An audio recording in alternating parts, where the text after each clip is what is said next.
జై శ్రీరామ్. అద్భుతమైనటువంటి సాధనని మనం పూర్తి చేసుకున్నాము ఓపిక ఉండగానే.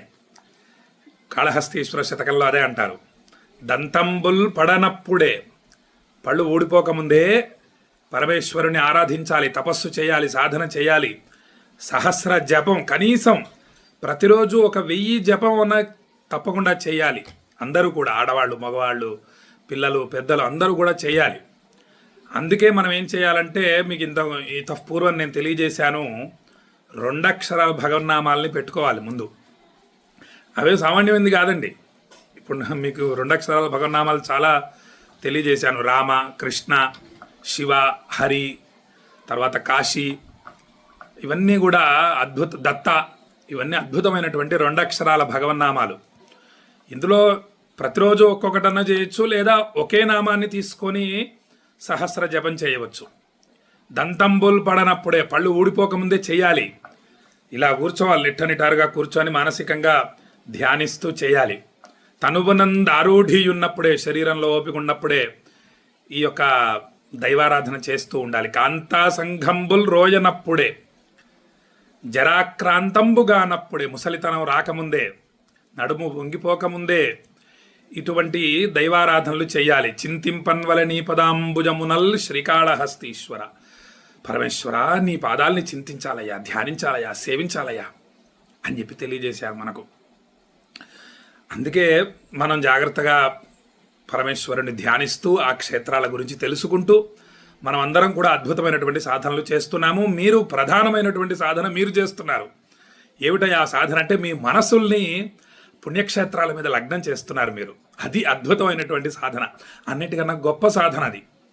మనస్సులో విశేషమైన పర్వదినాలలో మీ మనస్సుని ఆ యొక్క క్షేత్రాల మీద లగ్నం చేసి, ఇప్పుడు మన చూడండి, శని త్రయోదశి రోజు మీరు శనైశ్వర స్వామి మీద మీ మనస్సును లగ్నం చేసి, నీలాంజన సమాభాసం రవిపుత్రం యమాగ్రజం ఛాయామార్తాండ సంభూతం తన్నమామి శనైశ్చరం అనేటటువంటి నా శ్లోకాన్ని జపిస్తూ ఉన్నారు.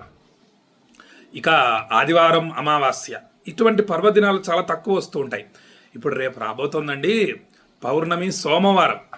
ఆహా, శివభక్తులు అసలు అనంతంగా ఆనందించేటటువంటి అద్భుతమైనటువంటి రోజు. శివరాత్రి ఎంత విశేషమో ఇలా రావటం విశేషం. పౌర్ణమి, సోమవారం రాబోతోంది కాబట్టి ఆదివారం, అమావాస్య పర్వదినం.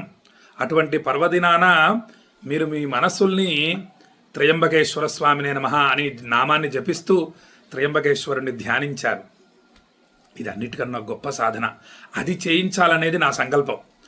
అందుకే ఆ పుణ్యక్షేత్రానికి వెళ్ళేటటువంటి ముందు ఒక 4-5 రోజుల ముందు నుండి అనేక అద్భుతమైన విషయాలు ఆ క్షేత్రం గురించి యథాశక్తిగా తెలియజేస్తూ రావటం జరుగుతోంది. అసలు ఏమని వివరిస్తామండి, త్రయంబకేశ్వర్ గురించి సామాన్యమైన క్షేత్రం కాదు. మనకు ఆదిశేషుడు కూడా, 1000 తలలు ఉన్నటువంటి ఆదిశేషుడు కూడా వివరించలేడు, అంతటి గొప్ప క్షేత్రాలు అవి. అటువంటి క్షేత్రాల్ని మనము సేవిస్తున్నాము, పట్టుకుంటున్నాం, ధ్యానిస్తున్నాం, జపిస్తున్నాం, సాధన చేస్తున్నాం. దంతంబుల్ పడనప్పుడే, తనువనందారూఢి ఉన్నప్పుడే, కాంతాసంఘంబుల్ రోజనప్పుడే చేస్తున్నాం మనం. జరాక్రాంతంబు గానప్పుడే, ముసలితనం రాకముందే మనం అనంతమైన సాధనలు చేస్తున్నాం.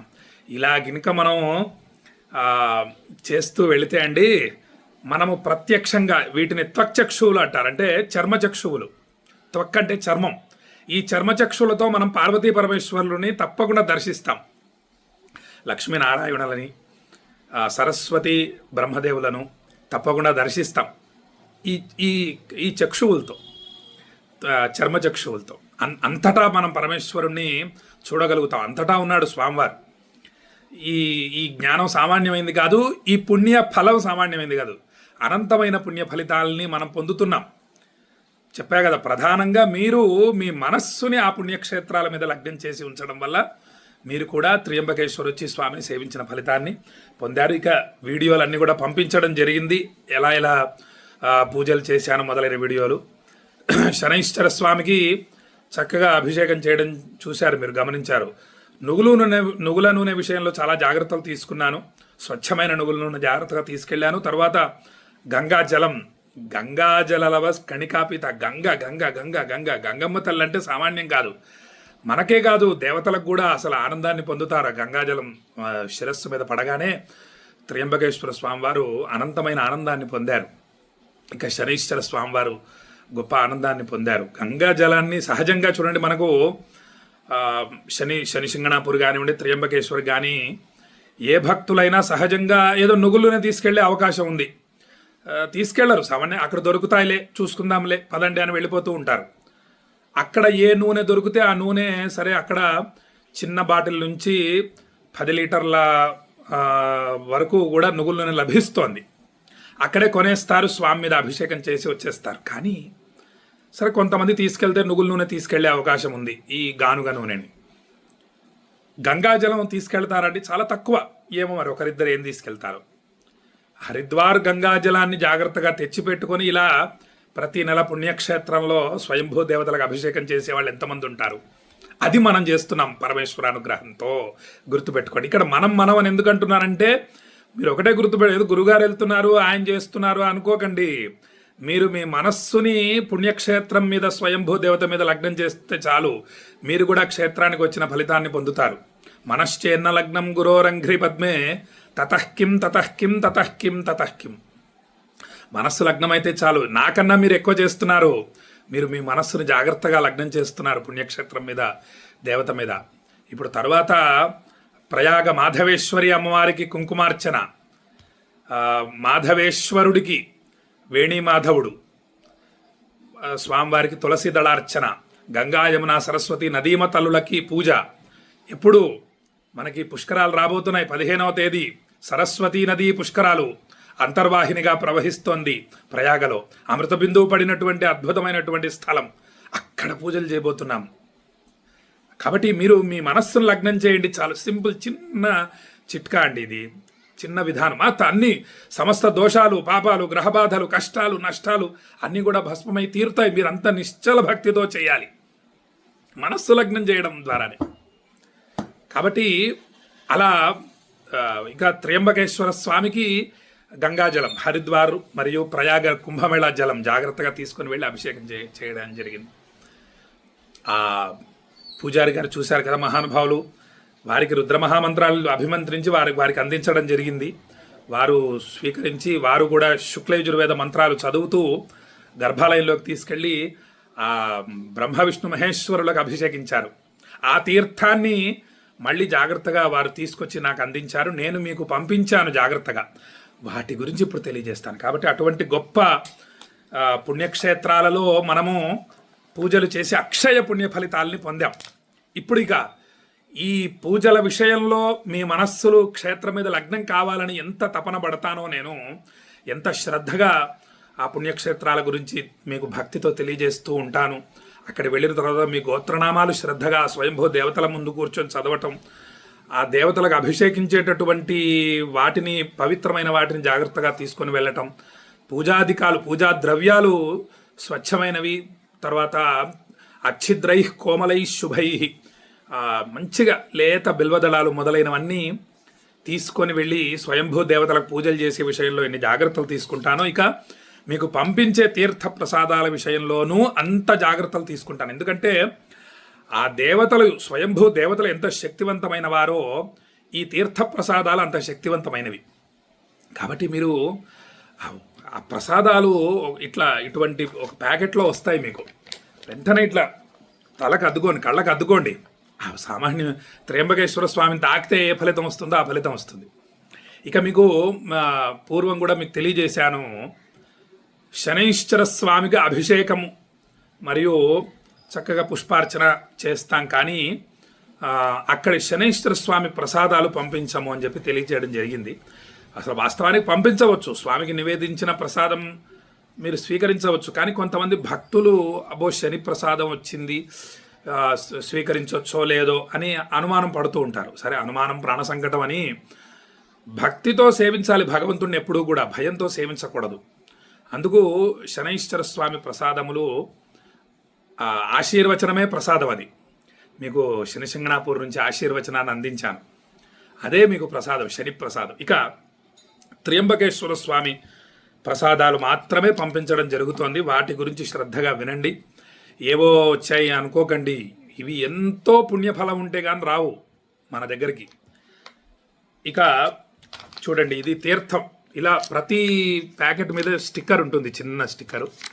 ఈ తీర్థం మహిమ అనంతం. సాక్షాత్తు త్రయంబకేశ్వర స్వామికి గంగాజలంతో అభిషేకించిన తర్వాత ఆ పూజారి గారు తీసి నాకు అందించారు. ఆ తీర్థాన్ని జాగ్రత్తగా శ్రీశైల పుణ్యక్షేత్రాన్ని తీసుకొచ్చి ఇక్కడ ప్రవహిస్తున్నటువంటి 108 గుండాలు ఉన్నాయి తీర్థాలు, అవి ఒక దగ్గర బయటికి వస్తాయి. ఆ జలం, ఆ పవిత్ర జలం, నేను వీలైనప్పుడల్లా అక్కడికి వెళ్ళిపోతూ ఉంటాను. అనేక మార్లు వీలు చేసుకొని వెళ్ళి స్నానం చేస్తూ ఉంటాను.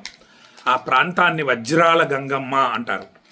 మీరు శ్రీశైలం వస్తే అక్కడ వెళ్ళేటందుకు ప్రయత్నించండి. వజ్రాల గంగమ్మ చాలామందికి తెలియదు. అక్కడ ఆ నీళ్లు బయటికి వస్తూ ఉంటాయి. సాక్షాత్తు మల్లికార్జున స్వామిని తాకి ప్రవహిస్తూ ఉంటాయని చెప్పి చెప్తారు పెద్దలు. ఈ 108 గుండాలలో ఆ తీర్థాన్ని తీసుకొచ్చి ఈ త్రయంబకేశ్వర తీర్థం దాంట్లో కలిపి మీకు పంపించడం జరిగింది. ఈ తీర్థాన్ని ఇది అంటే నేను జాగ్రత్తలు తీసుకోవాలి. ఎందుకంటే పంచామృతాలతో కలిసి ఉన్నటువంటి తీర్థాన్ని మీకు పంపించాను అనుకోండి, మీ దగ్గరికి వచ్చేటప్పటికి ఒక వారం రోజులు పట్టొచ్చు. ఆ ప్రసాదాలు శ్రీశైలం నుండి మీ దగ్గరికి రావాలి కదా. అక్కడికి వచ్చే లోపల ఆ తీర్థం ఏదన్నా పాడైపోతే అది మీరు స్వీకరించారనుకోండి, మీ కడుపులో ఏమైనా ఇబ్బంది వచ్చే అవకాశం ఉంటుంది కదా. కాబట్టి అందుకే నేను అనేక జాగ్రత్తలు తీసుకుంటూ ఉంటాను తీర్థ ప్రసాదాల విషయంలో. ఈ తీర్థం స్వచ్ఛమైంది, అద్భుతమైంది, మహామహిమాన్వితమైంది. త్రయంబకేశ్వర స్వామి అభిషేక తీర్థం మరియు శ్రీశైల పుణ్యక్షేత్రంలో మల్లికార్జున స్వామిని తాకుతూ ప్రవహించినటువంటి అద్భుతమైనటువంటి తీర్థం. ఇంకా ఎటువంటి పాపరాశినైనా భస్మం చేస్తుంది ఈ తీర్థం.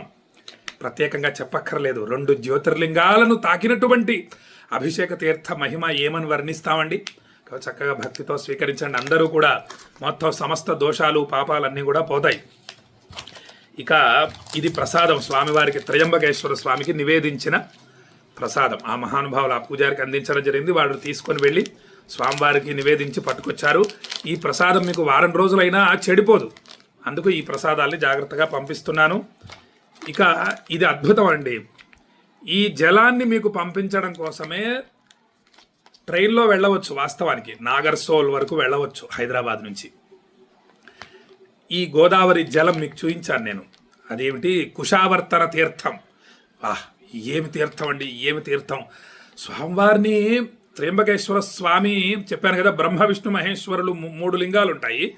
శివుడి తలపై నుంచి, అంటే శివలింగం ఏదైతే ఉందో ఆ లింగం పై నుంచి గోదావరి నది ప్రవహిస్తోంది స్వామిని అభిషేకిస్తూ. ఆ జలము పక్కనే ఉన్నటువంటి కుశావర్తన తీర్థంలోకి వెళుతుంది. ఆ విశేషమైనటువంటి కుశావర్తన తీర్థం ఇది. గోదావరి నది జలం పుట్టినటువంటి పరమ పవిత్ర స్థలం. గంగయే గోదావరి, గంగయే గౌతమి, గుర్తుపెట్టుకోండి. కాబట్టి ఈ జలం గురించి అసలు వర్ణించలేమండి. చాలా విశేషమైన జలం. ఈ జలాన్ని మీకు పంపించాలి. ఈ జలాన్ని మీరు తల మీద చల్లుకోవడం చేత, ఒక బకెట్ నీటిలో ఒక బొట్టు జలం కలిపి తలస్నానం చేయటం చేత ఎటువంటి భయంకర దోషాలైనా భస్మమై తీరుతాయి, ఎటువంటి కష్టాలైనా తొలగిపోతాయి, ఎటువంటి అనారోగ్య బాధలైనా తొలగిపోతాయి. భక్తితో చేయండి, నమ్మకంతో చేయండి. నేను వీటి మీద అంత నమ్మకంతో మీకు పంపిస్తున్నాను. చాలా శ్రమపడి వెళ్ళడం జరిగింది, ఆ జలాన్ని పట్టుకురావటం జరిగింది. మీరు చక్కగా తల మీద చల్లుకోవచ్చు, ఇలా స్వీకరించవచ్చు. అద్భుత ఫలితాలు కలుగుతాయి. ఇక కుంకుమ, చక్కగా భ్రవరాంబ తల్లిని అర్చించినటువంటి కుంకుమ, త్రయంబకేశ్వర్లో ఉన్నటువంటి అమ్మవారికి అర్చించినటువంటి కుంకుమ. ఇది అనేక హోమాలు చేసినటువంటి రుద్రహోమ భస్మము. ఈ చక్కగా భస్మాన్ని ధరించండి. ఈ విధంగా మహామహిమాన్వితమైన ప్రసాదాలన్నీ స్వీకరించండి. అప్పుడు ఇంకా అసలు ఆ ఫలితాన్ని వర్ణించలేం. ఇది త్రయంబకేశ్వర స్వామివారి ఫోటో. ఈ విధంగా ఉంటారు స్వామివారు. మీకు ఈ ఫోటోల్ని మరియు అనేక ఫోటోల్ని మీకు పంపించడం జరిగింది వాట్సాప్లో. అసలు ఏది కూడా ఒక్కటి కూడా నేను అట్టి పెట్టుకోలేదు, పంపిస్తూనే ఉన్నాను అనేకం. ఎందుకంటే మీ మనస్సు లగ్నం కావాలి త్రయంబకేశ్వర స్వామి మీద. ఎటువంటి కష్టాలైనా తొలగిపోవాలని నా ప్రయత్నం నేను జాగ్రత్తగా చేశాను. భక్తితో మనస్సు లగ్నం చేసి ఆ పూజలు చేసే విషయం కానీ అనేక విషయాల్లో చాలా జాగ్రత్తలు తీసుకొని చేయడం జరిగింది ఈశ్వరానుగ్రహంతో. కాబట్టి మీరు అద్భుతమైనటువంటి ఫలితాలు పొందారు. కాబట్టే ఈ త్రయంబకేశ్వరలో మీరు పూజలు చేయించుకోగలిగారు. గత వారం రోజుల నుంచి త్రయంబకేశ్వర స్వామిని, శనైశ్వర స్వామిని మనము ధ్యానించగలిగాం.